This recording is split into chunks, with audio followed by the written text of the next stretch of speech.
Major developments this afternoon. Texas DPS now says police made the wrong decision not going into the locked classroom sooner to stop this mass shooting. Just hours ago, they held a news conference giving a new timeline of shooting inside Robb Elementary. Here's the new information from DPS. The gunman got into the school through a door left propped open by a teacher. From the time the shooter went inside the classroom to the time he was killed, nearly 20 officers gathered in a hallway and waited and waited. The gunman was alone in the classroom with kids and their teachers for an hour and 17 minutes. Students were calling 911 begging for help. KENS 5's reporter Troy Kless is live in Uvalde breaking down what we just learned. Troy.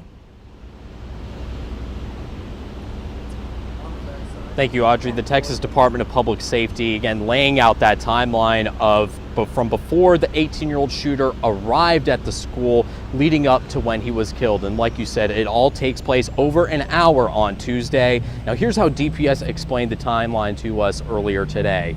At 11:27, before the shooter arrived, that exterior door at Robb Elementary School was propped open by a teacher. 11:28, the shooter crashed his truck into a ditch nearby, and two people from a nearby funeral home came to help, but saw the man with a gun and backpack and ran inside. 11:30, we get the first 911 call about the crash, and then at 11:31, the shooter starts shooting at Robb Elementary School. And DPS says that there was a Uvalde CISD police officer that drove by the shooter but didn't see him because the shooter was hiding behind a car. He did not confront the suspect as was originally reported. 11:33, 2 minutes later, the gunman walked in through that open door and entered two classrooms, firing more than 100 rounds. 11:35, there was 3 Uvalde police officers that go in through the same door the gunman entered. Then 3 additional officers and a Uvalde County Sheriff's deputy go in. 2 of the first officers were grazed by gunfire. And then for the next 9 minutes, DPS says that there was additional gunfire at that point. Police and U.S. Border Patrol agents arrived at 11:51. And at 12:03, here's one key component. There was as many as 19 agents in the hallway. Then at 12:15, the Border Patrol tactical units with shields arrive on scene. DPS Colonel Stephen McGraw explains why the decision was made to not go into the classrooms, even with nearly 20 officers in that hallway.